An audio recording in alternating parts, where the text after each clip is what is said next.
kabarnya? Waalaikumsalam, baik, alhamdulillah. Ini Bu Ratna kan Ya. saya ada tugas untuk memenuhi tugas guru penggerak praktek coaching dalam supervisi akademik. Nah, di sini saya akan masuk ke kelas 9 pada saat Bu Ratna mengajar. Bolehkah saya meminta waktunya? Kira-kira kalau misalnya hari ini bisa saya masuk ke kelas? Bisa. Untuk mensupervisi Bu Ratna. Oke. Gini Bu Ratna, materi apa yang akan disampaikan Ibu dalam proses pembelajaran nanti ketika saya masuk ke kelas? Teks tanggapan, tapi sekarang bahasannya tentang struktur dan ciri-ciri teks kebahasaan, teks tanggapan. Berarti tentang teks tanggapan ya Ibu Ratna ya. Apa saja tujuan pembelajaran Ibu? Kalau untuk sekarang karena dua sub sesama hanya anak, diharapkan anak mampu mengidentifikasi struktur dan ciri-ciri kebahasaan teks tanggapan. Yang kedua, anak mampu menanggapi membuat teks tanggapan pada model di depan apa namanya teh? Depan karya seni lah. Model karya seni ya. Oke. Bagaimana langkah-langkah pembelajarannya itu? Langsung mengarahnya awalnya seperti apa, terus kegiatan seperti apa hingga penutup seperti apa? Pertama, seperti biasa yang mungkin assalamualaikum, terus kemudian membaca Quran, kemudian lagi menanyakan kabar anak-anak karena kebetulan hari ini anak pada banyak yang tidak hadir karena sakit, mungkin karena menular ya, flu berat semua. Jadi sekarang banyak anak yang tidak yang sehat, yang sehat supaya menjaga kesehatannya. Kemudian refleksi yang minggu kemarin, yang hari sebelumnya belajar kemarin tentang teks tanggapan juga. Jadi dibahas sedikit materinya. Kemudian siap-siap untuk bahasan yang sekarang dilaksanakan. Apa yang akan dikembangkan dalam pembelajaran itu? Yang mengembangkan kompetensi siswa seperti apa? Kalau lihat tanggapan ini sepertinya ini anak kompetensi yang akan ingin dicapai adalah menulis. Mampu menyimak langsung menulis gitu. Menyimak dulu kemudian menulis. Karena anak kan melihat situasi, mendengarkan situasi atau melihat karya atau lihat panggung kan gitu ya, itu menanggapi. Jadi yang penekanan di sini adalah menyimak dan menulis. Termasuk mendengarkan juga, berarti menyimak mendengarkan bersama. Apa yang akan menjadi hambatan menjadi keberatan ketika akan melaksanakan proses pembelajaran nanti? Kira-kira hambatannya apa gitu? Apakah mungkin dari segi langkah-langkah dalam pembelajarannya atau kesiapan pembelajarannya atau pada saat siswa untuk mengaktifkan siswa dalam proses pembelajaran seperti apa menurut Bu Ratna? Kalau untuk sekarang kayaknya seperti ini alat peraga ya. Alat peraga. Jadi alat peraga, kemudian sumber buku pelajaran juga kurang ini. Ya. Alat peraga kalau bisa yang selanjutnya pengen ada alat peraga yang memenuhi untuk pembelajaran tentang teks tanggapan. Bukan teks tanggapan semua tentang pembelajaran bahasa Indonesia saja. Itu kami kekurangan sekali. Apa yang menjadi kekuatan Ibu Ratna dalam menghadapi masalah tersebut, menghadapi hambatan tadi, apa kekuatan Ibu gitu? Ya berimprovisasi saja. Karena kalau ini contoh tadi kan ya pas Pak Agung masuk ya Ibu gunakan saja untuk penyanyi, jadi anak-anak supaya menanggapi gitu. Karena tadinya ingin gambar-gambar, tapi ketika ada Pak Agung ya sudah aja Pak Agung nyanyi, anak-anak selalu menanggapi bagaimana pendapat mereka dan tujuan kritik mereka bagaimana. Oke. Strategi apa yang akan Ibu gunakan ketika menghadapi yang pendapat Ibu? Strateginya yang akan Ibu lakukan pada saat proses pembelajaran nanti? Apakah membuat nyaman dulu siswa baru kita mulai belajar? Kayaknya seperti biasa ya, membuat nyaman anak-anak, kemudian menyaman anak-anak, kemudian strateginya membuat komunikasi yang bisa dipahami lah, bisa dipahami sama anak-anak. Kadang-kadang ada kalimat-kalimat yang bahasa Indonesia baku itu membuat anak tidak paham, tidak nyaman. Kadang-kadang dicampur dengan bahasa Sunda karena mereka tidak paham apa yang dimaksud dengan itu yang dimaksud yang ibu bawakan tadi gitu ya. Jadi kadang-kadang dari segi pengertian, ya, kadang-kadang eksplanasi ya apa itu gitu, paham nggak paham kan? Baik. Adakah prioritas yang ingin dilakukan, ingin prioritaskan dulu untuk menghadapi proses belajar nanti? Yang jadi priority ibu? Ya prioritas yang ibu akan prioritaskan, misalnya apakah ibu akan membahas dari segi awalnya seperti apa dulu, misalnya apakah memberikan kebutuhan proses belajar sesuai kebutuhan siswa, kan nggak akan mungkin semua siswa dalam satu kelas bisa langsung mengerti. Nah, bagaimana memprioritaskan kebutuhan masing-masing siswa agar optimal dalam pembelajaran produk itu sendiri? biasanya begini, kalau mau ingin membahas satu bahasan, biasanya saya gabungkan anak yang kemampuannya kurang, disatukan dengan anak yang agak lumayan lah gitu, satukan. Pokoknya misalnya 5 kelompok itu 2 orang harus paham. Jadi 2 orang ini bisa mempelajari, mengajari, bukan mengajari, bisa menerangkan gitu lah dengan bahasa mereka ke teman-temannya. Nah itu, jadi ketika pas mulai belajar mereka agak paham gitu. Jadi pokoknya ini selama bahasa Indonesia ini saya selalu berkelompok, karena pertama bukunya kurang, terus kemampuan anak juga banyak yang kurang. Jadi anak yang sedikit itu yang memang kemampuannya lumayan bagus disatukan dengan mereka yang merasa kurang. Jadi lebih ke tutor sebaya. Ya, tutor sebaya. Yang sudah mampu bisa Menerangkan, ya. memberikan motivasi Ya. ke yang tidak mampu, sehingga mereka bisa menguasai kompetensi itu sendiri ya. Ya, memang itu tutor sebaya betul-betul sangat bermanfaat untuk bahasa Indonesia untuk saat ini. Jadi menerangkan ke itu. Jadi kalau misalnya kan kadang-kadang anak-anak itu tidak memperhatikan, kita berulang bertanya banyak. Tinggal saya gampang menjelaskan. Itu maksudnya bagaimana itu, teman kamu nanyakan begitu, apa maksudnya? Terangkan lagi dengan temannya, kan enak gitu. Iya. Jadi kita nggak terlalu banyak bicara. Apa komitmen ibu dalam rencana aksi ini? Jadi ibu mau mengajar seperti apa gitu, ide secara idealnya gitu. Ibu tetap ingin mengajarkan ke anak, pertama kenyamanan dulu lah, nyaman dulu. Jadi kenyamanan Ya. yang benar-benar jadi kunci dari proses berkembang pada anak. Tanpa Langsung menekankan, tanpa menghilangkan karakter anak, tanpa menghilangkan gimana ya, tidak membebani. Jadi benar-benar menuntut sesuai kodrat Iya, kodrat gitu. zamannya ya. Jangan sampai anak begitu kita masuk malas, cemerut gitu, malas ya, tidak nyaman. Pokoknya yang penting anak dulu nyaman, baru kita masuk pelajaran apapun mereka bakal senang gitu. Pengennya itu berat kan, lumayan itu berat sekali kalau untuk misalnya. Kadang anak yang suka ngobrol susah kan membuat nyaman. Kayaknya apa lah, tidak perlu ngobrol, asal pas pelajaran dia bisa mengikuti. Susah mengerem mulut anaknya. Jadi tapi walaupun begitu mereka itu tetap mengerjakan. Itu yang ibu hargai. Baik Ibu Ratna, kira-kira berarti saya masuk ke kelas 9 pada saat setelah jam istirahat ya? Ya. Oke, cukup kalau itu kita lanjutkan lagi di tahap observasi. Terima kasih Bu Ratna Ya, atas waktunya. Assalamualaikum warahmatullahi wabarakatuh. Waalaikumsalam warahmatullahi wabarakatuh. Semoga sukses untuk Pak Agung ya. Siap, terima kasih Bu Ratna. Teks tanggapan yang kita pelajari hari ini adalah tetap struktur dan ciri-ciri teks. Kalian tulis di sini tujuan pembelajarannya yang ingin kita capai dalam belajar teks tanggapan ini adalah 1,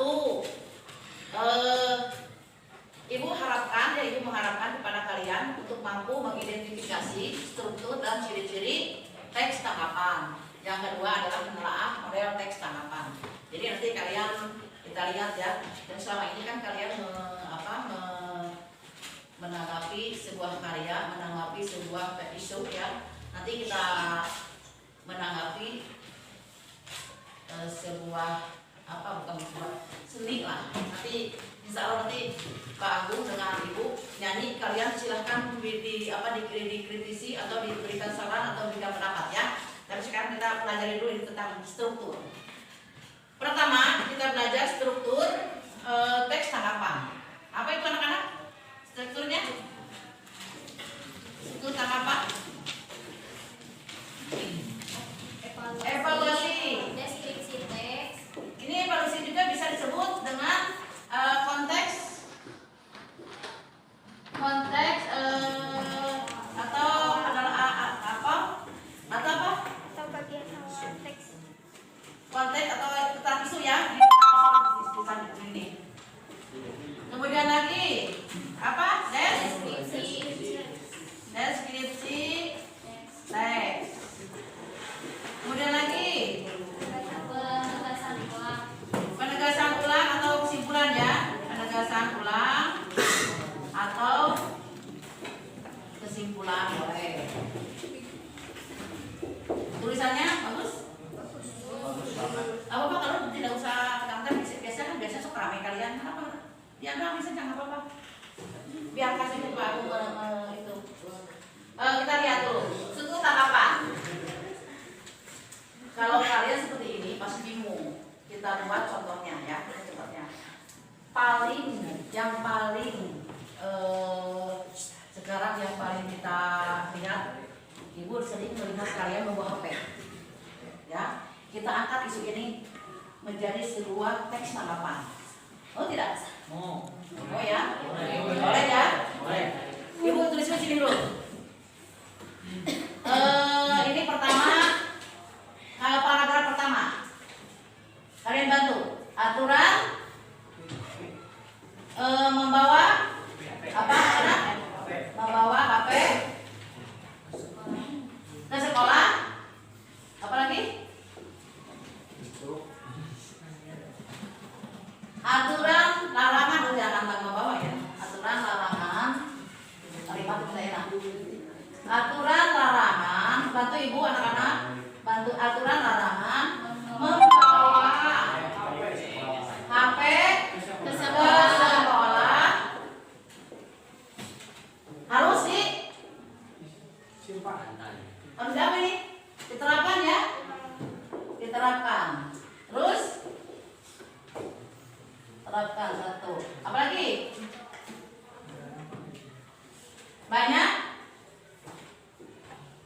Banyak siswa yang membawa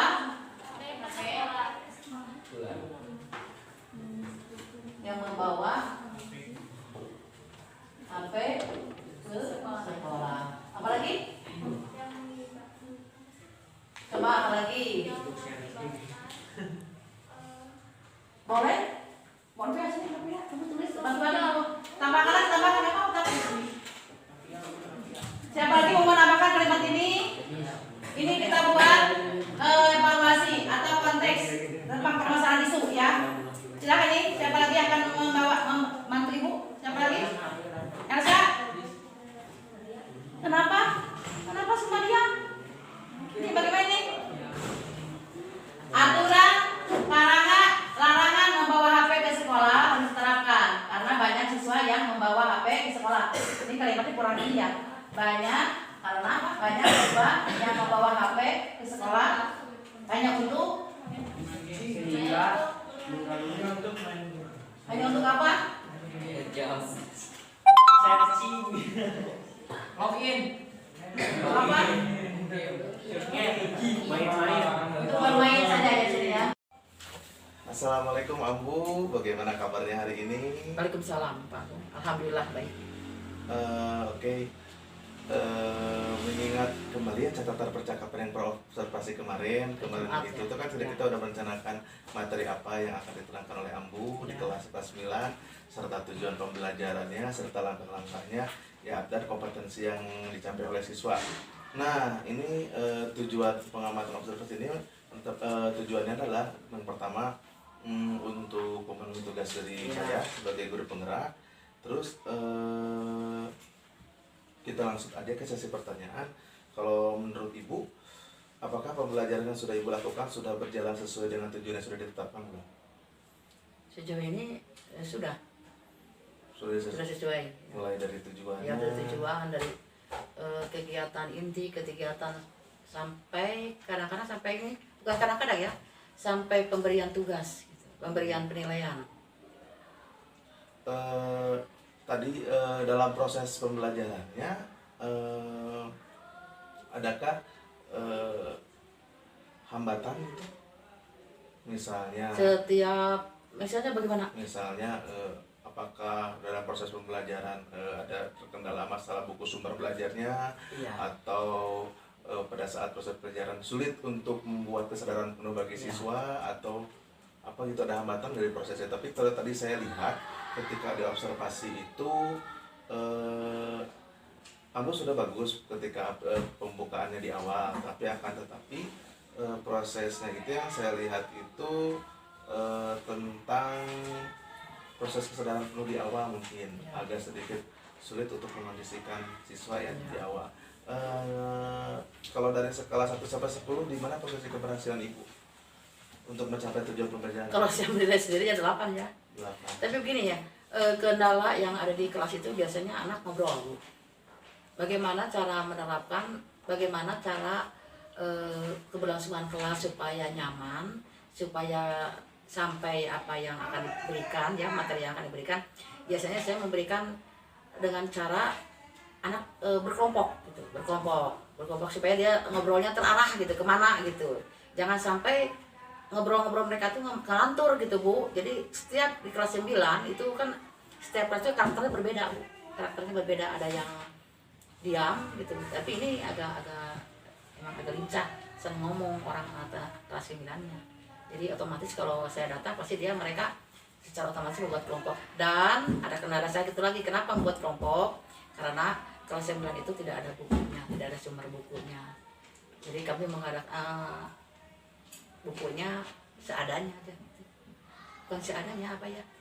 Ya seadanya yang ada di sini. Alumni kelas ini kan itu buku-bukunya dipinjam sama anak, mungkin nggak dikembalikan lagi. Jadi ketika kami memberikan buku-buku itu tidak ada. Gitu ya. Ya, Kalau gitu. menurut Ibu, apa kekuatan dan kelebihan yang Ibu miliki dalam mencapai tujuan pembelajaran? Kelebihannya gitu? Komunikasi ya mungkin. Komunikasi apa gitu, Mak?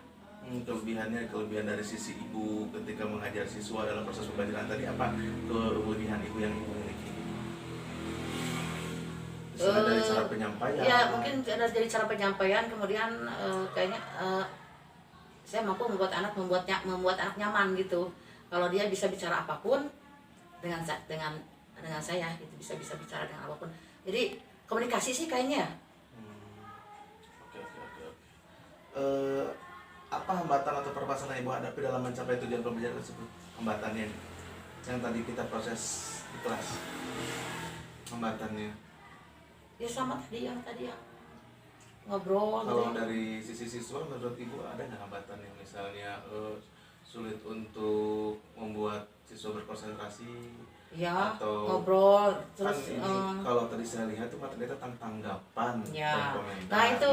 Gimana Nah, itu. tingkat kesulitannya gitu untuk agar siswa mampu untuk memberikan tanggapan sesuai dari isi teks bacaan tersebut. Coba begini, dijelaskan, Bu. tadi kan sebenarnya teks tanggapan ini sudah berlangsung sampai udah 2 minggu ya, 2 minggu 3 minggu ini, kayak 3 sampai 4 minggu ini baru mau terakhir teks tanggapan ini. Tadinya mau ditutup gitu ya, tapi perasaan ini pengen mengulang lagi lah refleksi gitu. Ini kadang kemarin ketika diperiksa anak-anak kurang ini masalah menanggapi sebuah teks gitu. Ketika ditangkap ketika itu kan dia menerangkan ya, tapi anak-anak semua ribut, bu ini baru juga memancing dengan pertanyaan, apakah ini tadi kan apa judulnya, apakah pengedar narkoba boleh dihukum mati atau tidak. Langsung anak yang sudah begitu kan langsung, bu saya bu yang tidak setuju. Nah itu seperti itu. Jadi dulu kan teks tanggapan itu berisi tentang pendapat, kritik dan saran ya. Tapi mereka langsung menanggapi pertanyaan yang pada judul itu. Jadi kadang kebingungan bu tadi itu. Oh nggak apa masuk silakan saja. Ya masa anak memberikan pendapat kita dibiarkan saja ya nggak apa-apa, tulis saja pendapat mereka gitu kan. Itu juga termasuk pada teks tanggapan tadi. Memang kadang anak tidak teratur kalau bicara ingin berebutan, terus ya berbicara keinginan dia, karena bahasanya bahasa Sunda gitu, pakai bahasa Sunda, terus dia berebutan, tidak teratur, nggak apa-apa, lebih baik antusias daripada diam. Jadi lebih baik Rame. rangsang untuk aktif Iya. dalam proses Iya, pembelajaran lebih- daripada tertib tapi tidak aktif. Iya, gitu saya senang gitu, senang anak rame, nggak apa ngoceh nggak apa-apa, tapi yang penting dia, tapi kalau walaupun dia ngoceh, tapi telinganya mendengar, kadang-kadang menanggap gitu, apa lebih baik itu daripada diam, dia nggak dengar yang apa yang saya sampaikan, gitu. Lebih baik itu. Jadi biar proses pembelajaran ini benar-benar yang berhamba pada Iya. anak ya, Iya. bukan yang teacher center mungkin. Iya, seperti iya. itu.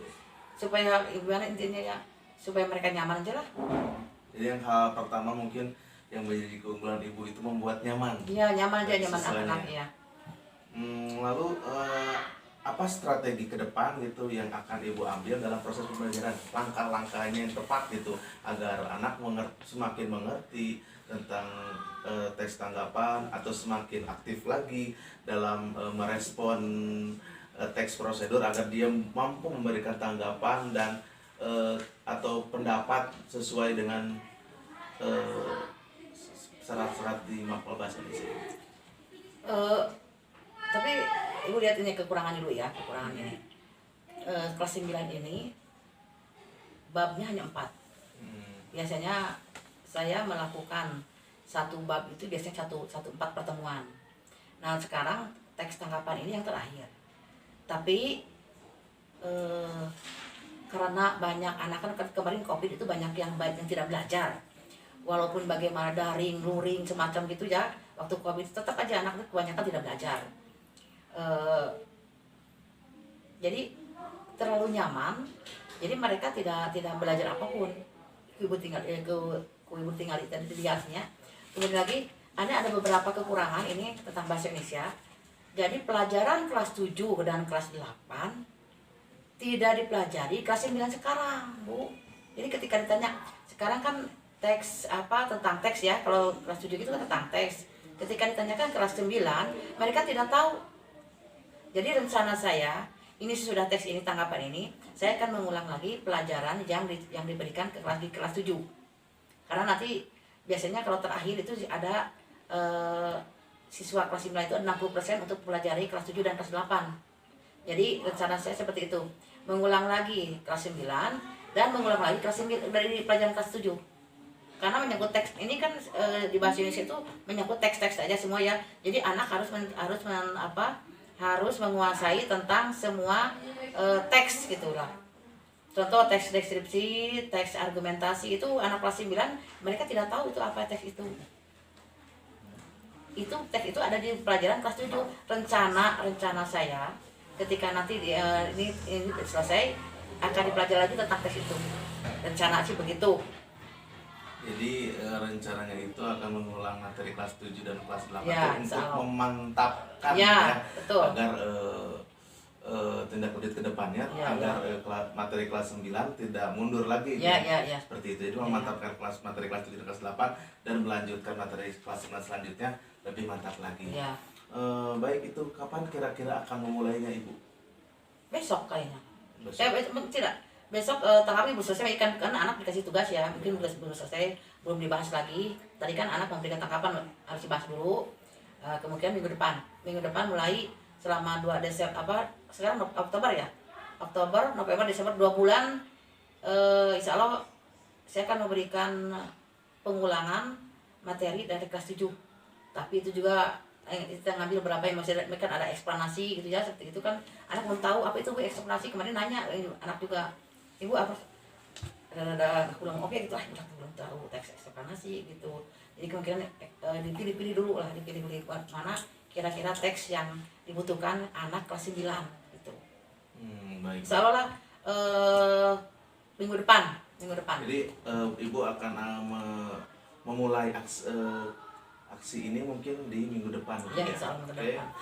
Selanjutnya setelah Ibu merencanakan untuk mengulang materi yang kelas 7 dan kelas 8 untuk memantapkan di materi kelas 9 selanjutnya, apa ukuran keberhasilannya gitu dari siswa itu sendiri setelah Ibu memantapkan, kira-kira Ibu mempunyai ukuran keberhasilan seperti apa gitu sampai siswa mampu seperti apa?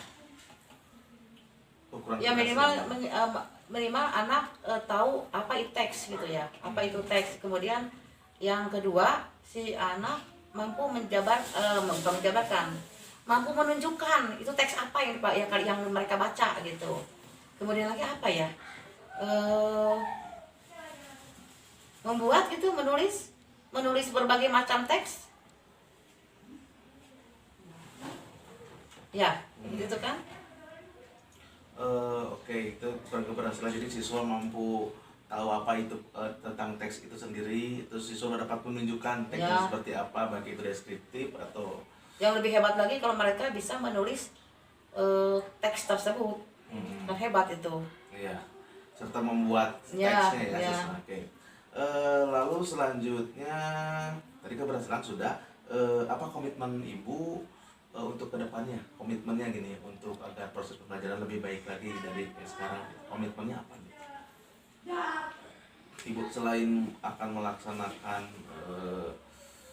pengulangan materi, nah ibu akan membuat proses pembelajaran seperti apa agar anak mampu mengikuti. Kayaknya ke media ya, ke media pembelajaran kayaknya. Ibu merasa kurang loh teh. Oh, jadi ibu ingin mengupgrade lagi kemampuan gitu. ibu itu tentang media pembelajaran. Tidak, kan kalau media itu kan kebanyakan apa paling tuh poin apa? PowerPoint. Kayaknya itu kan kita di Infocus nggak ada yang kurang Ya. ya Infocusnya. Terus tuh kadang-kadang ibu pengen begini, pengen buat sendiri yang dipahami oleh anak, tidak selalu poin apa PowerPoint kan, buat sendiri aja, buat sendiri gitu. Anak tuh paham, oh yang ini gitu. Dan contoh begini, dia buat teks deskripsi itu kan menggambarkan ya, melukiskan sebuah objek gitu kan ya. Kadang kalau dulu saya dulu buat teks deskripsi ada buat sebuah gambar kupu-kupu, lalu digunting-gunting di karton yang besar itu, digunting-gunting, sayapnya dipotong, semua itu dipotong, lalu tempelkan ke anak satu-satu. Kayaknya itu pembelajaran itu bagus bisa cek ibu mah gitunya, kayaknya bagus gitu menurut saya. Tapi itu belum diterapkan di sini, belum diterapkan di SMP 4. Tapi saya akan terapkan nanti ketika di kelas 9-nya aja lah. Kelas ini belum diterapkan. Jadi jadi anak lebih paham ketika saya menempel-nempelkan itu gambar itu. Deskripsi ini sayap ini warna apa, lalu kalimat itu dirangkaikan bahwa deskripsi ini seperti ini. Tapi kan kalau di PowerPoint kan kita nggak punya infusnya. Jadi lebih baik kalau yang fokus ada mungkin hanya terbatas. hanya terbatas saja gitu kan, terbatas. Nah, keinginan saya setiap pembelajaran membuat media pembelajaran sendiri gitu pengennya. Kalau rajin itu. Berarti komitmen ibu ke depannya itu adalah ingin membuat media pembelajaran Yang sederhana, yang bisa ditangkap, yang bisa alat peraga. ya bukan alat peraga ya. Alat peraga Ya, untuk ya, lebih anak paham memudahkan gitu. lagi dalam proses pembelajaran pada anak Bukan ya. media ya berarti alat peraga. Alat peraga. Ah. Oke.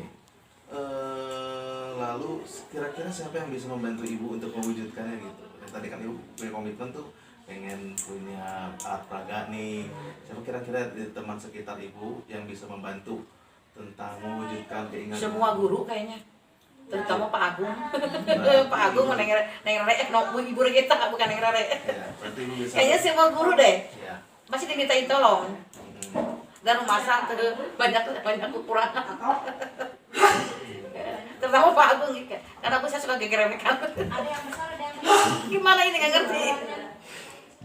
Oke, baiklah Bu. Mungkin segitu percakapan tentang observasi hari ini. Ya. Terima kasih juga. Saya mengucapkan terima kasih mulai dari pra-observasi sudah dibantu hingga observasi dan hingga pasca observasi. Terima kasih atas waktunya. Sama-sama. Assalamualaikum warahmatullahi wabarakatuh. Waalaikumsalam. Maaf ya, kurang banyak kekurangan.